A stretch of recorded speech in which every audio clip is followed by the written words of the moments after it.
So I thought tonight I would talk a little bit about how a young person can get involved in politics, get interested in politics, and what that journey is like, and how it can be so rewarding for people who do choose it either as a profession or as a passion in terms of getting involved in something outside of their professional careers, but something that they devote a lot of time to volunteering. So I grew up in a suburb of Ottawa South, right near Mooney's Bay. My mom worked at the Children's Hospital of Eastern Ontario, and my dad worked at the Ottawa Citizen.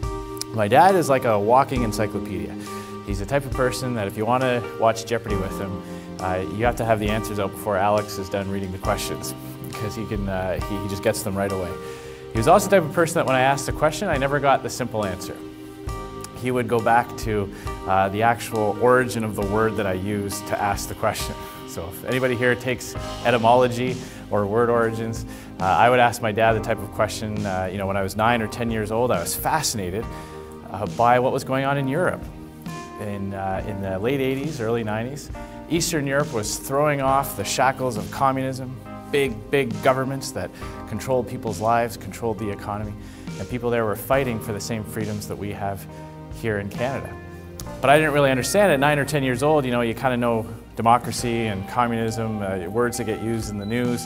So I would go and I asked my parents, what does democracy mean and what does communism mean? And my dad would say, well, democracy, let's look at the word. It comes from the Greek.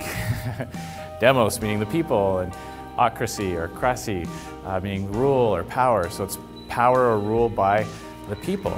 And there are other types of ocracies. There's monarchies, there's bureaucracy, there's oligarchies, and he would go on and explain all those things. So anyway, 20 minutes later, I would have a very good understanding of the geopolitical situation in 1989. And something happened in 1989 that really fascinated me. A branch of my family comes from Romania.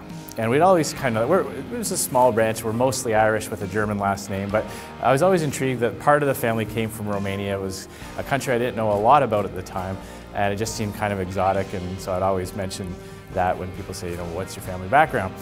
And in 1989, the people of Romania had had enough. The Berlin Wall had fallen in November of that year, and in late November in Romania, people took to the streets and they started demonstrating and started fighting for the same types of things that they were fighting for in Poland and in East Germany and East Berlin. And they took out their dictator at the time, Nicolae Ceausescu. They rushed through the palace and the army took the dictator away and they actually shot him. They overthrew the communist dictator, Nicolae Ceausescu. And I was 10 years old at the time. And I was a newspaper boy at that. When I was 10, I had a paper route, and I liked to read the newspaper before I would go out and deliver it. And here on the front page, Boxing Day of 1989, the big story, Nicolae Ceausescu, dictator of Romania, was shot by his own people. And that just prompted a ton of questions for me. I delivered the newspapers, came back, talked to my parents, and said, how could this happen? I mean, it makes sense to me. If another country had taken out a leader, that I could understand as a 10-year-old playing war games and video games and things like that. It makes perfect sense, but their own people doing that. And that prompted a big discussion for the rest of my life that I continue to have about how people govern themselves and how governments derive authority from the people that they represent.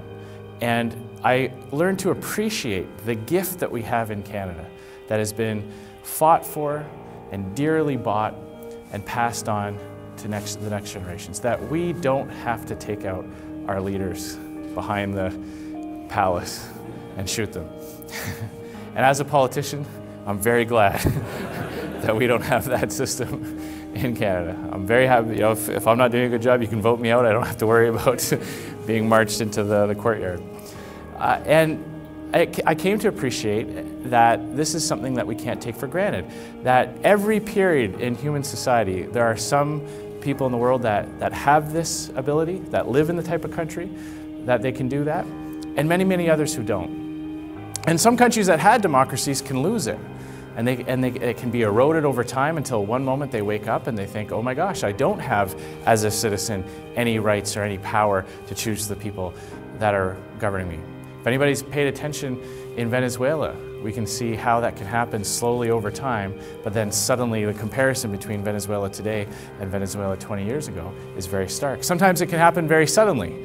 Someone sweeps to power and either with a movement behind them or with a military force just suddenly cancels the elections, gets rid of the democratic institutions and just starts governing. And then the people have to fight back over years to get it. So that told me something at a very young age, and that was I'm going to appreciate the fact that we live in Canada, a country that has the ability for people to choose their own governments. I also had a big problem with authority. I didn't like being told what to do. I used to have fights about making my bed, just gonna get it messy again. I went to a school with uniforms. Immaculata has uniforms. I would always find ways to push the envelope a little bit on the uniforms, maybe not have my shirt tucked in or not have a standard uniform tie on, little things like that.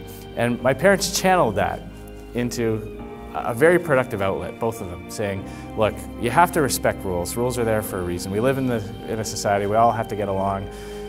Human nature is such that we need guidelines and we need third parties to mediate between disputes and all that. So you have to respect the rules. You can't just take it upon yourself. If we lived in the type of place where everyone could just pick and choose what they follow, that would be a pretty terrible place to live. But you can do something about it.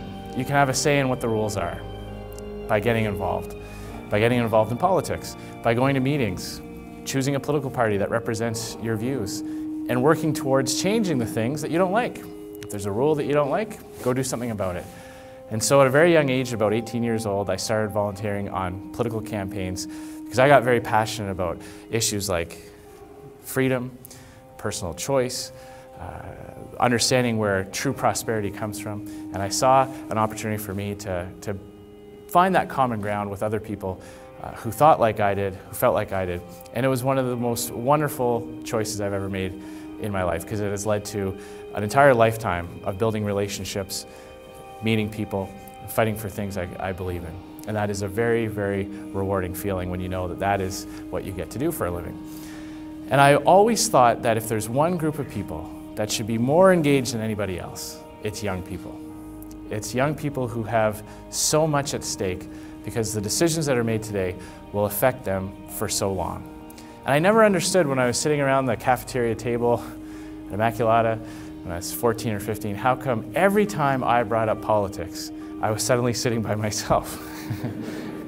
The conversation quickly became very one-sided, and many of my friends would go off and do other things. Now, people are interested in lots of things at various times, and maybe sometimes I was a little bit of a one-track mind when it came to turning everything to politics. But I think sometimes young people are a little bit too far the other way, where they think that it doesn't matter, where they think that maybe they can't make a difference, or that the decisions being made are all being made by people who are much older, and because maybe they don't have the same, young people don't have the same experience or knowledge, they think that it's not up to them to get involved or to educate themselves. And I want to push back on that and challenge that because, as I said, the decisions that are being made today, the votes that are taking place in the House of Commons this week and next, they will affect you for the rest of your life, for the young people in the room. You're going to have to pay back any borrowing that's going on, the deficits that are being run today, the spending that's being done. You're going to have to pay that back. You're going to get the bill for that.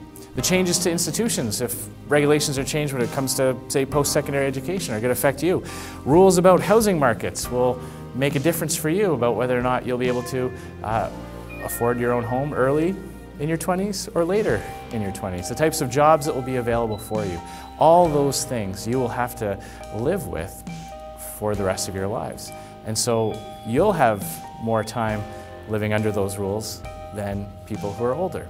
So this is the time to get involved and to get educated. It is a very rewarding field. Lots of people go into it for many different reasons. It can be economic reasons, it can be social reasons, it can be issues about foreign affairs that really, really resonate with you. And you'll find that going along the way, finding that common cause with others who share those concerns is very, very meaningful and very, very rewarding. Especially when you get to actually make the changes. And when you find yourself in a position where you've got opportunities, my advice to young people is to never let age be a hurdle to choosing to do something, anything in life. That rule would apply for any interest that you find yourself drawn to. But politics especially, a lot of people will say, you're too young. I got that myself. I was 25 years old when I first got elected to the House of Commons in the riding of Regina Capel in Saskatchewan. And a lot of people told me that I was way too young to get elected. What I should do is I should volunteer on a campaign, spend a few more years at work, and then run one day later when you're much, much older. Well, I decided not to listen to them. And I ran, and I won my first election in 2004. A couple elections later, I'd been in the House for about 8 years now, and an opportunity came up for the Conservative Party to choose the next Speaker. And so I thought to myself, I think I'm going to run for Speaker of the House of Commons. And I was 32 years old. Now normally, the Speaker is the last thing you do in your political career. It's usually the job they give you on the way out the door. And so as a younger member of Parliament, with hopefully more years ahead of me, a lot of people told me that I was too young to run for Speaker, far too young. You'll never win, you don't have the same experience, you don't have enough gray hairs. And I didn't listen to them either. And I ran for Speaker, and I won. Most recently, in the leadership race, I was the youngest of all the candidates to run for the leadership of the Conservative Party. And the same thing, you're young, you've got a young family. My wife Jill is in the audience tonight. She's very supportive. But we've got 5 kids at home. And that's a big adjustment for a young family. But I decided that I had something to offer to the party and to the movement, and I believed I could do it. So I ran. So anybody here who has an interest in getting involved in politics, choosing it as a career, finding a way to contribute, never let age be a barrier. It's a characteristic, but it's not something that should prevent you from doing that. Always, as you go through life, making those connections, keep in touch with people. Make sure you're always on good terms with people. One of the best things I did as I was going through my political life was anytime I met somebody, anytime I worked with somebody on an issue, I kept that relationship strong. I kept in contact, I kept in touch. And when we found ourselves on opposite sides, we didn't let the relationship end. The thing about politics is you come together over common grounds, but we don't agree on everything, do we? There's probably about 80 people in the room tonight. We might find ourselves, we might all agree on one thing. We might all agree on a few things, but there's going to be lots that we disagree on. So when you're working together with someone on something that you agree on, if you find yourselves on opposite sides of the question down the road, don't let that be a barrier to continuing on with that friendship or having that strong relationship, because otherwise you'll find yourself losing contacts, and you'll be your political meetings will be much, much smaller as fewer and fewer people show up. And showing up, I'll end on this, ladies and gentlemen, showing up is the most important thing you can do. My dad was involved in the union at the Ottawa Citizen. He was in the newspaper union. And he never really struck me as the type of guy that was really into union issues or to the labor movement, but he was always very active in his union. And he explained it this way. He said, the union makes decisions for me. He had a mortgage, he had kids. He said, I don't want to find myself on strike or losing a benefit or having a decision made that could negatively impact me. And he learned very early on that some of these union meetings that would decide everything from a strike position to what they might be negotiating for in the next collective agreement, some of those meetings on a Saturday morning, there'd be 12 people there. Well, you show up, all of a sudden, you're a big percentage of the decision makers. When I first ran for the nomination in Regina Capel, there were only 150 members in the riding of Regina Capel, 150 to about 200. So those small groups of people made decisions of who was going to be their member of parliament, who was going to run under the Conservative Party. So if there's something that you're passionate about, if there's something that you want to change, if you want to be a part of the elements in our society that make the decisions, that shape the policies, that define how we are going to be as a country, get involved, show up, and never let anybody tell you that age is a barrier to pursuing your goals and your dreams. So thanks very much for having me. It's been a real pleasure to talk to you. Thanks.